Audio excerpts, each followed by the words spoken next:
Hello, friends, and welcome to Learn, Do, Become Radio, episode 226. I'm April Perry. Today we're talking about how to quickly adjust your lists and relieve your mind when there's a bump in the road. We all know how it feels when we have bumps, whether something breaks or someone gets injured or just things didn't go as planned. And often we end up just feeling stressed and overwhelmed. But I want to share some things that you can do right now if you're in a situation like that, or things you can keep in mind for when there is a bump in the road, which it just comes for all of us, so that's okay. But I'm so glad you're here, and I hope that this podcast brings you some relief and hope and energy as you are doing your most important work. I want to just send a little love out to all of our community members. We have been receiving some of the most beautiful testimonials coming in as people are organizing their homes and getting their command central set up and feeling excited for this new year. And I'm just so proud of you. I'm proud of the work you're doing and the mindset shifts that are happening for you and how you're involving your families and how you're creating the life that you can't wait to wake up and live. You're doing such a good job. So thank you. And please check out our social media, our free Facebook group, programs, so you can engage and learn from all your amazing steppers and learn to becomers. Okay. So what do you do when you have a lot on your plate, but then there is some kind of hiccup? Two common solutions include, like the first one, I push myself harder and I get stressed out. And the second one is I give up and just check out until things calm down. Those are kind of the polar opposites, right? But what if there were a way to move forward without stressing or giving up? So that's the topic today, and I genuinely believe that this podcast can change your life for the better. And at the end of the podcast, I'll share some totally free ways that you can get started creating a system that will take you out of the overwhelm for good. Okay, I'm going to start with a brief story. My husband and I recently took our college-age daughter skiing, and it was a gorgeous day we had been anticipating for weeks. But at one point, I started skiing too fast. It was because as we were coming up the lift, we saw this super cute porcupine that was crossing the run. And I'd never seen a porcupine up close. And so we thought, hey, I bet if we ski down really fast, we can see the porcupine before it goes into this little grove of trees. So we were skiing really fast. And so Eric was first, and then our daughter was second, and then I was following. But I don't even know what happened, but I ended up totally falling and breaking my shoulder. So, it's not that big of a deal. I don't need surgery. I will likely be healed in a few weeks, but it definitely threw a kink into our plans. So Eric and our children and our neighbors and friends are now helping me with everything from opening jars to putting my hair up in a ponytail. I mean, it's like hilarious. Eric and Spencer have never done ponytails before, so they're doing the best they can. I've got neighbors helping me. They're so cute. But I've had to slow down a lot. Just trying to do things, with one arm has just been really challenging for me. And now you might not have a broken shoulder, but you know what it's like when something unexpected happens and then you just have to slow down. And because I had been feeling so healthy prior to this accident, I just finished my 2-week health program. I was feeling probably the most energetic and great as I'd felt in a long time. But I'd put a lot of responsibilities on my plate, particularly in our business. And when I thought about trying to do all those things, in addition to managing the pain and the doctor appointments and the new routines around the house for our family, I started feeling pretty stressed. Fortunately, I've handled things like this badly enough times in the past that I have learned from my mistakes. So today, I want to walk through a few things that I'm doing now and that I believe you can do as well to make any hiccup, accident, or frustration feel a whole lot better. So first, there is a big difference between doing the most important things and doing everything. Common logic out there is that if we are really committed or really talented, we will push through and show everyone how strong we are. How many motivational speakers have you heard say things like this? Keep going, work through the pain, don't rest, don't get soft. The goal is worth your blood, sweat, and tears. And I think there's a lot of value in persevering when life gets hard. But I feel much better when I move at a sustainable pace and trust that God will help me know what is most essential. Now, April from the past would have said, no, I must do it all. I must maintain my schedule and never let anyone down and prove how committed and valuable I am. But April right now says, some things are most important and some things are less important. I'm going to focus on what, and more importantly, who needs my love and energy. Okay, second thing, learning the art of renegotiating with ourselves and others will change the game. David Allen, who's the author of Getting Things Done, taught me the concept of renegotiating. This basically means that we can reduce our mental or physical load so we don't become overwhelmed. And sometimes that means we reschedule appointments, and sometimes we say no to an activity or a project that we no longer have the bandwidth to do. And sometimes we simplify expectations. And I'll give more examples in a moment, but here's an analogy that has been helpful to me and many people in the Learn to Become community. Instead of thinking about our task list like a conveyor belt at the grocery store, or that one in the famous I Love Lucy episode where the chocolates just keep coming faster and faster, let's think of our task list like the baggage claim at the airport.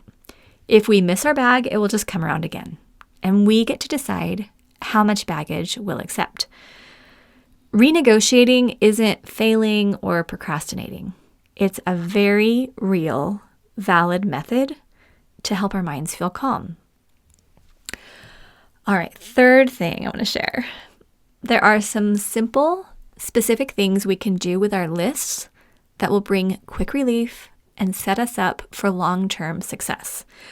And I know when I start talking about lists, you're thinking, well, can I just rip up my to-do list? Or why does what's written on my list have anything to do with how I'm feeling? There's so much going on in our brains. And what typically happens is when we have to stop or slow down and the list just keeps getting longer and longer, subconsciously there's just a lot of stress because we know we can't do all those things. And then we know we can't really catch up because we don't have time or energy. So what I'm going to explain right now is specifically what I did as soon as I had my injury. And I am feeling so calm and peaceful and still getting a lot of really important things to move forward, but there's not stress. And I was telling Eric this morning, I'm like, Eric, I have no stress rashes. I'm feeling amazing. I feel calm. He's like, are you relaxed? The word relaxed, I don't know. I don't know. I'm appropriately engaged. He's like, I think you need to feel relaxed. Anyway, okay, that was a side story, but I want to just share, these are the things that we can do with our lists. And I promise you, try it, and it's going to make a huge difference. Okay, so first part of the list is the current projects list. So the first thing I did was simplified my current projects. The biggest project I'm working on at Learn to Become right now is a revamp of our STEP program. We filmed brand new videos. I'm making each page visually and logically simpler. I'm super excited about it. I probably spent over 100 hours on it just in the past few months. This has been my main project. But because I need more rest right now, I can make the outcome for this month a little smaller. So instead of saying, I'm going to finish the STEP revamp, I can say, I'm going to complete the written parts for each page of the program. And that'll be my part done. And then if that doesn't get done, it's okay. I'll just need to evaluate my month and see if I can handle the project in a different way or delegate some more or set more realistic goals moving forward. So just being able to adjust a project that I want to do, but it's not going to cause a catastrophe if I don't. It's okay to simplify. And most of our projects we can simplify. Delaying extra projects until next month is also totally fine. Now, if a project really is a matter of life or death, then yes, I will figure out a way to delegate it or get extra help. But really, when I think about most of my projects, they're things that matter to me, things that will have an influence, things I want to do. But I've taken that pressure off myself, and therefore I'm enjoying my life more fully. And when I think about you and how I want you to feel about your projects, I want you happily working on things for your home and family and business and personal life. But I don't want you sitting there stressed and overworking and then snapping at your family. We've all been there, right? Okay, next part after simplifying my current projects list is I streamlined my routines. So I have a lot of regular routines like you do for my personal, family, and business life. And I truly do try to be as consistent as possible. but most routines can also be renegotiated. So for example, I love recording our YouTube videos for our channel, and we've had we had one a week for over a year now. But I'm going to put those on hold for just a little while so I can recover. Same thing with the podcast. I love being here and I love being able to just hopefully give you a little bit of encouragement through the, through the internet. But if I can't do a podcast every week right now, that's okay because I need time to heal and rest. Another routine is just exercise. Eric and I typically exercise together, either in our basement or the local rec center. And for now, I'm just doing a few daily walks, and I'll probably start doing some Pilates and maybe some lower body workouts next week. But I'm taking health medication and not sleeping well and managing pain. It's okay that I can't do every little thing. I'm also usually very engaged with our church community, but some of those in-person visits can temporarily become texts or calls. I don't have to go to everything. And our home can be a little messier as well. It's okay if there's a little more dust, or if the floors aren't mopped as often, or if the fridge is cleaned less often. I can coordinate more help from my family or hire help if desired. But it's not failing if things aren't as clean as I'd like them. I will say today, the day I'm recording, Aaliyah and our little grandson are coming to visit, and he's crawling now. So I made sure that we vacuumed up the hardwood floor, and then I did mop it this morning with the rags on my feet. I went around and did a wet rag mop. Anyway, I think it's clean enough. I think it'll be good for him, and we'll probably be upstairs in the carpeted area anyway. But I'm doing what I can. Okay, the final thing I'll bring up as far as editing our lists and expectations is the calendar. So one of the things we teach in our STEP program, that's Steps to Everyday Productivity, is to keep our calendars simple, like an open canvas. And sometimes people laugh at me and they're like, how do you possibly keep your calendar like an open canvas? What if I'm working full time and I have all these meetings all day and there's all these different sporting events and things I need to go to? So I'm not saying that we don't do anything. It just means that we don't overextend ourselves, and we alleviate the pressure on the calendar by putting a lot of the flexible tasks onto our next actions list, which is weekly and organized by where we are when we're getting them done, and our routines list. So that takes a lot off your calendar, because then if you're like, oh, that's a routine, that's a flexible task, then the only thing you need to have on your calendar are things that are kind of out of the ordinary that you must do on that specific day. And this has actually been a huge blessing for me, because after I broke my shoulder, then I was able to quickly just review my calendar. I canceled a few appointments and then just gave my body a chance to rest. And sometimes I'm not great at resting because I'm thinking, well, what could I be learning? Could I be reading a book? Can I be doing something else? But just being able to take a break, it's been a good learning experience for me. I'll say that. All right, before I close, just here are two common questions that you might be asking right now. First is, but what if my life won't let me slow down? Most people who come to Learn, Do, Become are in a variety of supportive roles. So you may have children or aging parents or work that impacts a lot of other people. Because the fact that you're here, it means that you're responsible and you are trying to get the most important things done. So clearly, your work matters. And it may feel like slowing down or renegotiating just isn't possible. And I don't pretend to understand your situation, but I will share some big mistakes that I made many times in the past. So there's 3 big mistakes that I wrote down. Okay. 1, I didn't ask for help. 2, I let strong personalities control me. And 3, I worked myself sick in an effort to please. Now, I was always doing the best I could. I wasn't trying not to ask for help. I wasn't trying to let people control me. I wasn't trying to make myself sick. But all of this just kind of happened because of how I saw my place and my role, and it's what I did. So do with that what you will. But if I could go back and talk with my younger self, I would tell her that running faster and faster isn't the answer. Okay, second question you may be thinking.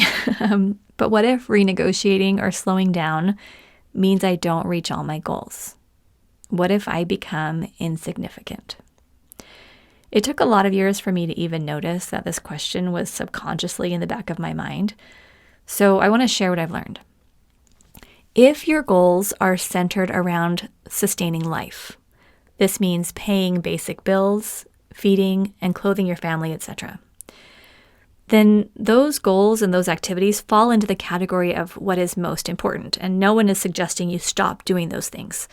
Clearly, if it's like, I've got to keep electricity on, I've got to get food, right, then you need to figure out a way how to do that or get support, make those things happen so that your family survives.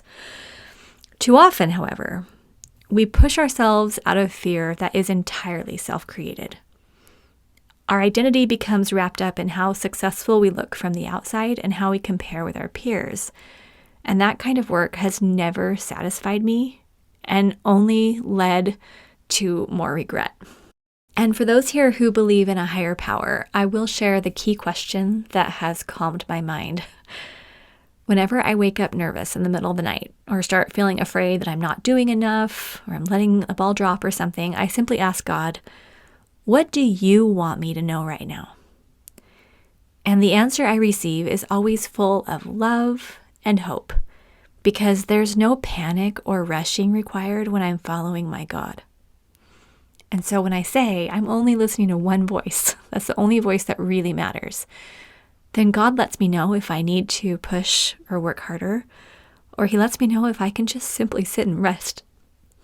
And the other night when I was stressed about something and I asked God, what do you want me to know right now? And he just said, enjoy this beautiful chance to rest. And so I did. I just closed my eyes and relaxed and rested. And it was awesome. And actually, the reason I'm sitting down today and recording this is because this is a way I also renegotiate with myself. Because I don't like to just drop things. Like it's hard for me when I just stop doing things and I don't tell people why. Not that I have to tell people why, but it's helpful sometimes when I can just say, hey, I love you. And I will be back as soon as I can, but I'm going to go heal and spend time with my people, and I will be back when it makes sense. Because just for me, sitting down and recording, it takes a lot of energy, and you have to be in the right mindset, and the house needs to be somewhat quiet, and I need to have other things kind of done so I can just sit and record. And right now, I really need to rest more. And I want to practice what I preach. I want to model what I would want you to do. If you had a broken bone and you needed to heal, I wouldn't be forcing you to do something that wasn't necessary, right? Sustainable, joyful, meaningful work is a beautiful thing. And living a life where we prioritize our higher power, our health, and our loved ones makes that life even more beautiful. And really, it's my hope and prayer that our culture as a whole can move in this direction. So thank you for being here with us at Learn to Become. I'm so, so happy you're here. And if you are in the middle of bumps, you're like, I hope you can simplify those projects. I hope you can streamline your routines and clear your calendar a little bit so that you can, manage whatever it is that's come into your life.